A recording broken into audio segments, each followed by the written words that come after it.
এর আগের ভিডিওতে আমরা GIS এর ডাটাগুলো কিভাবে ডাউনলোড করতে লাগবে তা দেখেছি। আমরা ওপেনস্ট্রিটম্যাপ থেকে ডাটা ডাউনলোড করা শিখেছিলাম। এই ভিডিওতে আমরা কিভাবে ওপেনস্ট্রিটম্যাপ থেকে ডাটা ডাউনলোড করে সেই ডাটা QGIS এ ইম্পোর্ট করব তা আমরা শিখব। এখানে QGIS এর ইন্টারফেস সম্পর্কে আপনারা এর আগের ভিডিওতে শিখেছেন। আমরা QGIS এর ইন্টারফেস সম্পর্কে এই ভিডিওতে আলোচনা করব না। আমরা ডিরেক্টলি টুলবারের এইখানে যে অপশনটি রয়েছে ডাটা সোর্স ম্যানেজার, এখানে ক্লিক করব। এখানে ক্লিক করার পরে এরকম ভেক্টর, রাস্টার, ম্যাশ, ব্রাউজার এরকম আপনি অপশন খুঁজে পাবেন। আমরা এখানে ভেক্টর যে ডাটা, এইখান থেকে ভেক্টর ডাটা আমরা ইম্পোর্ট করব, তাই ভেক্টর ডাটায় ক্লিক করব। ভেক্টর ডাটা ক্লিক করার পরে আপনারা এখানে একটা এমন ভেক্টর ডাটা সেট লেখা দেখবেন। এখানে এইখানে ক্লিক করতে হবে। তারপর আপনাদের যে কাঙ্ক্ষিত ফাইলটি রয়েছে, যে জায়গায় আপনার ডাটা স্টোর করা রয়েছে, সেই জায়গায় আপনি চলে যাবেন। তারপরে আমরা যে ডাটাটা ডাউনলোড করেছিলাম সেই ডাটাটি সিলেক্ট করার পরে ওপেন ক্লিক করব। ওপেন ক্লিক করার পরে অ্যাড ক্লিক করব। অ্যাড ক্লিক করার পরে এইরকম একটা উইন্ডো আসবে আমাদের সামনে। দেন এখানে অ্যাড লেয়ারে ক্লিক করব। অ্যাড লেয়ারে ক্লিক করার পরে আমরা যে ডাটাটি ডাউনলোড করেছি সেই ডাটাটি আমাদের সামনে চলে আসবে। এখন আমরা তো OSM থেকে ডাউনলোড করেছি, এই কারণে এই ডাটাটা শেপ ফাইলে নেই। আমাদের সর্বপ্রথম কাজ হচ্ছে এই ডাটাটাকে শেপ ফাইলে কনভার্ট করে নাও। এই কারণে যদি আমরা শেপ ফাইলে কনভার্ট করতে চাই, তাহলে সবার প্রথমে আমাদের যে লেয়ারটাকে কনভার্ট করতে চাই সেই লেয়ারটাকে সিলেক্ট করতে হবে। তারপরে মাউসের রাইট বাটনে ক্লিক করব। আমরা রাইট বাটনে ক্লিক করার পরে এখানে এক্সপোর্ট লেখা পাবো। এক্সপোর্ট লেখা থেকে ক্লিক করব। ক্লিক করার পরে সেভ ফিচার অ্যাজ, এখানে আমরা ক্লিক করব। দেন এরকম একটা অপশন আসবে। তারপরে আমরা এখানে ক্লিক করে আমরা যেই ফাইলে আমাদের যেই কাঙ্ক্ষিত শেপ ফাইলটি তৈরি করব, সেই শেপ ফাইলটি রাখতে চাই এমন একটি ফোল্ডার তৈরি করব, বা আগে থেকে যদি তৈরি করা থাকে সেই ফোল্ডারে আমরা সেভ করব ফাইলটি। আমরা যেমন নতুন একটি ফোল্ডার তৈরি করলাম, এই ফোল্ডারের নাম দিতে আমরা চাই RU শেপ ফাইল। আমরা এই ফোল্ডারের নাম দিলাম RU শেপ ফাইল।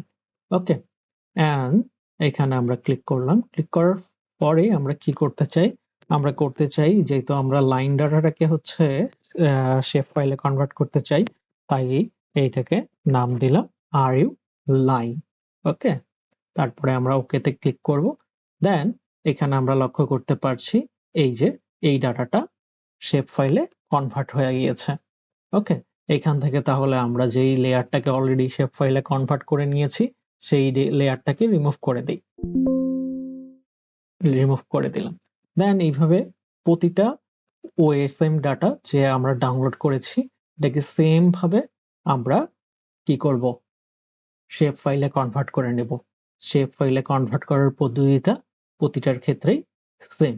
আমরা প্রতিটার নাম আলাদা দেব। এটা এর আগে দিলাম লাইন, এটার নাম দিব হচ্ছে মাল্টি লাইন।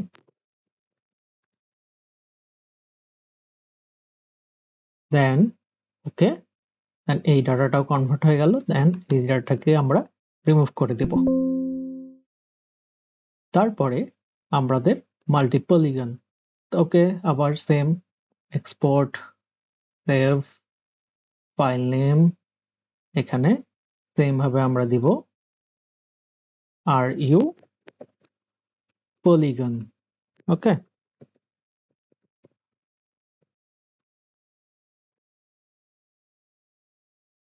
ওকে, তারপরে এই ডাটাতে কনভার্ট হয়ে গেল। দেন সেম এখান থেকে রিমুভ করে দেব। রিমুভ করে দেব, এটার প্রয়োজন নাই, এই ডাটাটাকে এমনি রিমুভ করে দেই। তারপরে পয়েন্ট ডাটা আছে, পয়েন্ট ডাটাটাকেও আমাদের শেপ ফাইলে কনভার্ট করতে হবে।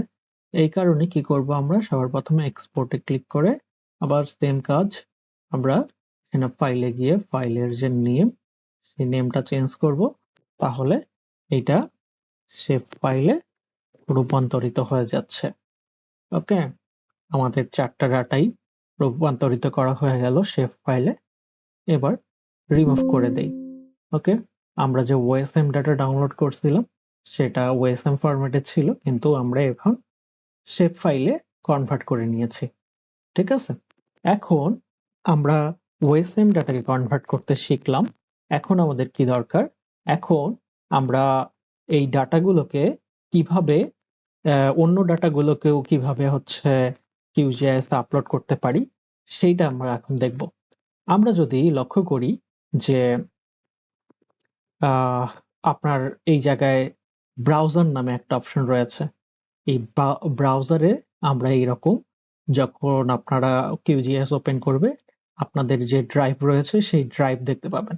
আপনাদের ড্রাইভে যেই লোকেশনে ফাইলগুলো আপনার সেভ করা রয়েছে সেই লোকেশনটি আপনার খুঁজে বের করবেন এই ব্রাউজার থেকে। যেমন আমার এই ক্রায়ে এই ডাটাগুলো সেভ করা রয়েছে, আমরা এই ব্রাউজ করে এই ফোল্ডারে আসব। এই ফোল্ডারে আসার পরে যে শেপ ফাইলগুলো আমি লেয়ারে অ্যাড করতে চাই সেই শেপ ফাইলগুলো ক্লিক করব। ওকে, আমরা যদি হচ্ছে বাংলাদেশের যে বাউন্ডারি, এই বাউন্ডারি যদি অ্যাড করতে চাই, দেখি বাউন্ডারিটা অ্যাড হলো কিনা। এই যে বাংলাদেশের বাউন্ডারি অ্যাড হলো। বাংলাদেশের যে হাইওয়ে রয়েছে, মেজর হাইওয়ে গুলো, সেগুলো অ্যাড করতে গেলে সেগুলো অ্যাড করতে পারবো এই ব্রাউজার প্যানেল থেকে। তো ডাটা অ্যাড করার দুইটা পদ্ধতি রয়েছে। এখান থেকে একটা আমরা ডাটা অ্যাড করতে পারি, যেটা প্রথমে দেখাইলাম। দেন ব্রাউজার থেকেও ফোল্ডার ব্রাউজ করে আমরা এই ডাটাগুলো ইম্পোর্ট করতে পারি কিউজিএস এ।